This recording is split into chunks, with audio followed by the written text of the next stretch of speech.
ಆದುದೆಲ್ಲ ಒಳ್ಳೆಯದಕ್ಕೆ ಆಗಿದೆ, ಆಗುವುದೆಲ್ಲ ಒಳ್ಳೆಯದೇ ಆಗುತ್ತದೆ, ಆಗಲಿರುವುದು ಸಹ ಒಳ್ಳೆಯದೇ ಆಗಲಿದೆ. ರೋಧಿಸಲು ನೀನೇನು ಕಳೆದುಕೊಂಡಿರುವೆ? ಕಳೆದುಕೊಳ್ಳಲು ನೀನು ತಂದಿರುವುದಾದರೂ ಏನು? ನಾಶವಾಗಲು ನೀನು ಮಾಡಿರುವುದಾದರೂ ಏನು? ನೀನೇನು ಪಡೆದಿದ್ದರೂ ಅದನ್ನು ಇಲ್ಲಿಂದಲೇ ಪಡೆದಿರುವೆ. ಯಾವುದು ನಿನ್ನ ಭಾಗ್ಯದಲ್ಲಿ ಇದೆಯೋ ಅದು ನಿನಗೆ ಸಿಕ್ಕೇ ಸಿಗುತ್ತದೆ. ಯಾವುದು ನಿನ್ನದಲ್ಲವೋ ಅದು ನೀ ಎಷ್ಟೇ ಪ್ರಯತ್ನಿಸಿದರೂ ಸಿಗಲಾರದು. ಚಿಂತೆ ಬಿಡು, ಜೀವನದಲ್ಲಿ ಬರುವುದಕ್ಕಿಂತ ಬಂದಂತೆ ಸ್ವೀಕರಿಸು. ನಮ್ಮ ಬದುಕೇ ಒಂದು ಹೋರಾಟ. ಈ ಹೋರಾಟದಲ್ಲಿ ನಾವು ಮಾಡುವ ಕಾರ್ಯವನ್ನು ಪ್ರಾಮಾಣಿಕವಾಗಿ ಮಾಡಬೇಕು. ಏನು ಆಗಬೇಕೋ ಅದು ಆಗೇ ತೀರುತ್ತದೆ. ಅದನ್ನು ತಡೆಯಲು ನಮ್ಮಿಂದ ಸಾಧ್ಯವಿಲ್ಲ. ಸತ್ಯದ ದಾರಿಯಲ್ಲಿ ಹೋಗು. ನೀನು ನಡೆಯುವಾಗ ಪಾತಾಳಕ್ಕೆ ಬಿದ್ದರೆ ನಿನ್ನನ್ನು ಮೇಲೆತ್ತಲು ನಾನು ಬಂದೇ ಬರುತ್ತೇನೆ. ಸ್ವರ್ಗದಲ್ಲಿ ಎಲ್ಲವೂ ಇದೆ, ಆದರೆ ಸಾವಿಲ್ಲ. ಭಗವದ್ಗೀತೆಯಲ್ಲಿ ಎಲ್ಲವೂ ಇದೆ, ಆದರೆ ಸುಳ್ಳಿಲ್ಲ. ಜಗತ್ತಿನಲ್ಲಿ ಎಲ್ಲವೂ ಇದೆ, ಆದರೆ ನೆಮ್ಮದಿ ಇಲ್ಲ. ಇವತ್ತಿನ ಎಲ್ಲ ಮಾನವರಲ್ಲಿ ಎಲ್ಲವೂ ಇದೆ, ಆದರೆ ಶಾಂತಿ ಇಲ್ಲ. ಮನಸ್ಸಿಗೆ ಮದವೇರಿದಾಗ ಸ್ಮಶಾನದಲ್ಲಿ ತಿರುಗಾಡಿ ಬರಬೇಕಂತೆ. ಏಕೆಂದರೆ ಅಲ್ಲಿ ನಾನು ನನ್ನಿಂದಲೇ ಎಂದು ಹೇಳಿದ ಎಷ್ಟೋ ಜನ ಮಣ್ಣಾಗಿರುವವರು ಕಾಣಸಿಗುತ್ತಾರೆ. ಭಗವಂತ ತಡ ಮಾಡಿದರೂ ನ್ಯಾಯ ಮಾಡುತ್ತಾನೆ, ಆದರೆ ಅನ್ಯಾಯ ಮಾಡುವುದಿಲ್ಲ. ತಡ ಮಾಡುವುದರ ಹಿಂದೆ ಅದ್ಭುತಗಳು ನಡೆಯುತ್ತವೆ, ಕಾದು ನೋಡಬೇಕು. ಎಲ್ಲರೂ ಹೇಳುತ್ತಾರೆ ಮನುಷ್ಯ ಖಾಲಿ ಕೈಯಲ್ಲಿ ಹೋಗುತ್ತಾನೆ ಎಂದು.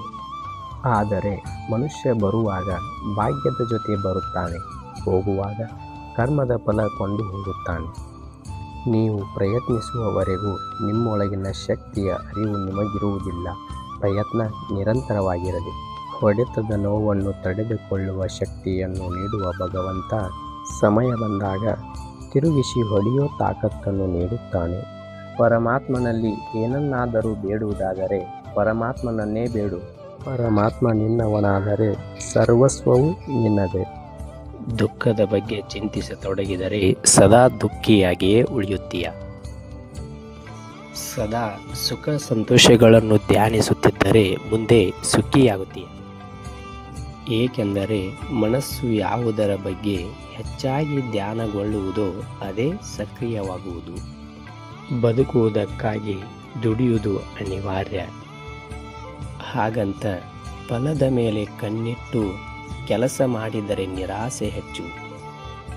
ಕೆಲಸವನ್ನು ಶ್ರದ್ಧೆಯಿಂದ ಪ್ರೀತಿಯಿಂದ ಮಾಡಿದರೆ ಫಲ ಇಂದಲ್ಲ ನಾಳೆ ಸಿಕ್ಕೇ ಸಿಗುತ್ತದೆ. ಒಂದು ಬಾರಿ ಅರ್ಜುನ ಶ್ರೀಕೃಷ್ಣನನ್ನು ಕೇಳಿದ, ಈ ಗೋಡೆಯ ಮೇಲೆ ಒಂದು ಸಂದೇಶ ಬರಿ. ಅದು ಹೇಗಿರಬೇಕೆಂದರೆ, ಖುಷಿಯಲ್ಲಿದ್ದಾಗ ಓದಿದರೆ ದುಃಖವಾಗಬೇಕು, ದುಃಖದಲ್ಲಿದ್ದಾಗ ಓದಿದರೆ ಖುಷಿಯಾಗಬೇಕು. ಕೃಷ್ಣನು ಬರೆದ, ಈ ಸಮಯ ಕಳೆದು ಹೋಗುತ್ತದೆ.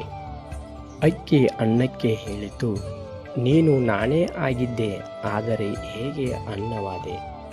ಅನ್ನ ಸುಂದರವಾಗಿ ಉತ್ತರಿಸಿತು, ನೀರು ಮತ್ತು ಬೆಂಕಿಯ ಸಂಪರ್ಕಕ್ಕೆ ಒಳಗಾದೆ, ಅವುಗಳ ಸಂಸ್ಕಾರದಿಂದ ಮೃದುವಾದೆ, ಮಧುರವಾದೆ.